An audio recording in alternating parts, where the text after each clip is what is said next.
Yo, what's going on, guys? Mush back at it with another video, here to give you guys some updates on Helldivers 2 as the game is getting its first major content update with a brand new Warbond in Cutting Edge coming next week. Yes, exactly 1 week from today, a brand new Warbond that's going to cycle in a bunch of new content for Helldivers 2 will be dropping, so excited to look into that as there's going to be a lot of cool stuff coming with that. We have a first look at new weapons, armor, and much more that will be coming to the game. Cutting Edge Warbond features lightning-spitting guns, experimental armors, and new emotes is coming from Catherine Baskin, social media and community manager over at Arrowhead Game Studios. The blog post notes, "Greetings, fearless heroes of galactic democracy. Steel yourself for the next big push against the disgraceful enemies of freedom with our new Warbond that is Cutting Edge." Yes, it's not just a Cutting Edge Warbond. The Warbond itself is called Cutting Edge. Packed with high-voltage vibes, Cutting Edge gives you the chance to enhance your loadout of Liberty with ultra-futuristic armors, guns that spit lightning,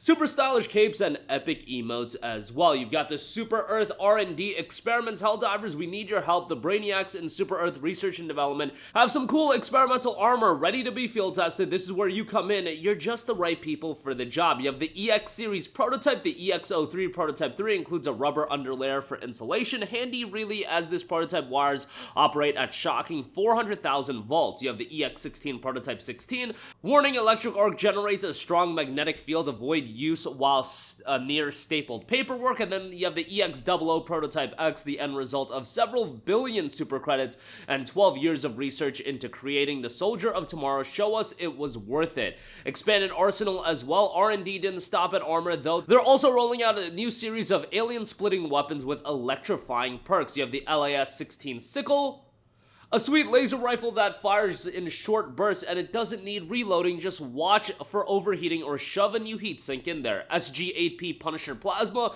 Exploding plasma rounds sound deadly because they are to aliens and allies. This modified Punisher shotgun is as fun as it is fearsome. You've got the ARC-12 Blitzer, project an arc of close-range lightning or charge it up to fire off powerful bolts, good for taking out multiple targets and giving you time to pick up a celebration emote. And you can unlock a new stun grenade, the G23 stun, and the LAS-7 dagger pistol on top of that. I know what I'll be doing, equipping the LAS-7 dagger and LAS-16 sickle at the same time, turning my Helldiver into a real live wire and melting the foes of managed democracy on sight. But we've got to do this with a touch of style, right? Get creative and accessorize your armor sets with 3 new capes featuring matching colors and designs. My favorite is the Bot Slayer, a light tan cape that can no doubt look great soaked in automaton oil. There are even matching player cards for each cape as well as 3 new emotes. Cutting Edge is rolling out to your Destroyer's acquisitions panel. March 14, soldiers, get ready to spill some oil in style, prepare for deployment. PSN account required content shown requires base game, paid purchase of super credits, and game progression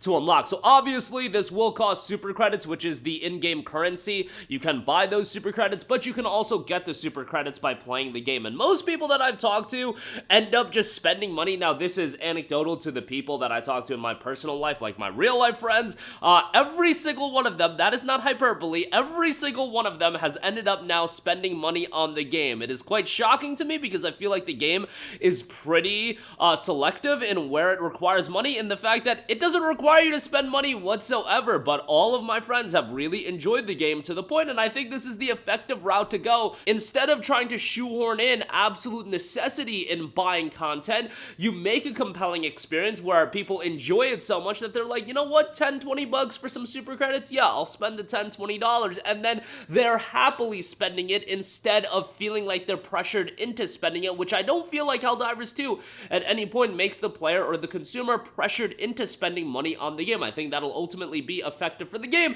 and I think ultimately with so many publishers and developers trying to go the live service model, maybe it's something to learn from Helldivers 2 when it comes to super credits and how they monetize the game. I know, if you're talking to a Warner Brothers and David Zaslav is just licking his chops at the idea of monetizing a Suicide Squad, about monetizing a Hogwarts Legacy 2, yes, I'm pushing the cart before the horse when I say monetizing Hogwarts Legacy 2, but let's be real, we know that Warner Brothers is going to end up doing that. I know that man is like, oh my goodness, how can we get those 22 million people that bought Hogwarts Legacy? How can we get them to spend $70 on Hogwarts Legacy 2? But how can we get another $100 out of them after the initial 6 months? That's what that man is thinking right now. I assure you that's what that man is thinking. I assure you that is not what Arrowhead Game Studios was thinking when creating Helldivers 2. Rather, they were trying to keep the essence of Arrowhead Game Studios intact, and I feel like they've realized that to perfection with Helldivers 2, while also offering incentive and offering monetization aspects to the game that, guess what,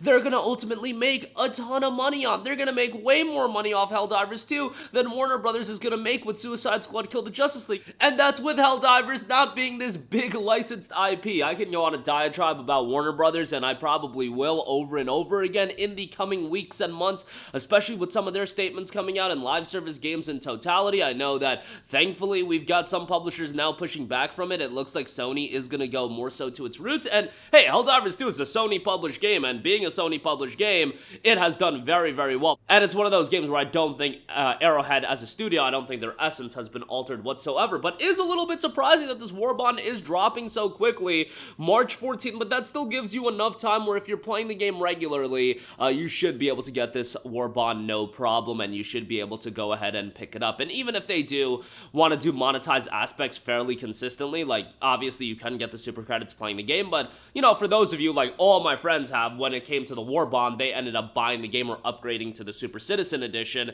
You know, every now and again for a battle pass or something like that, it's fine, but just don't have it impact the essence of the game, and I don't think this is impacting the essence of the game. And these new weapons looking pretty dope. Obviously, they're gonna be pretty chaotic and pretty hectic on the battlefield, and I think some griefing is gonna occur with this. Some of this stuff had been rumored for quite a while, and we have been expecting a lot of lightning-themed weaponry, and it looks like we're really gonna be getting that with the cutting-edge Warbond. So a lot of exciting stuff ahead, and this is the first piece of the new content that will be rolling out with Helldivers 2. Obviously, the initial portion of the game, when we were talking about it, it was all about server issues. It was all about, you know, making sure the game was at a working state where people could actually play the game. Well, since now that element of the game is at the rear view mirror, the game, from my experience, I still get comments about people bugging out and saying that the servers aren't working for them. I don't know about you guys, but my experience has been rather positive. Now we can look ahead towards actual content updates, and this is going to be the first major one in this cutting-edge Warbond, and it looks like there's going to be a lot to sink your teeth into as far as new weapons, armor, and this is just scratching the surface of, in totality, what's going to be available in this Warbond. And best of all, you're not going to have to wait that long. This Warbond is just a week away, and there's going to be a lot to sink your teeth into. Hopefully, we do get an idea of what's to come with that roadmap, and I'm sure the roadmap is going to be dropping any day now. Maybe by the time you guys are watching this video, given that they're unveiling the next Warbond, it will be dropping, but we'll wait and see on that. But that is going to do it for me. Again, Helldivers 2 at this point is working fairly well on PC, and obviously crossplay on PlayStation 5 as well. Check out the game for yourself. Again, servers have been working really well, and if you were worried about, you know, not being able to get into a game, those worries have essentially been alleviated at this stage of the game, and what you're gonna get is a pretty compelling co-op experience. So check it out. That's gonna do it for me. Let me know all of your thoughts in the comments section down below, and I will catch you guys in the next one. Peace out.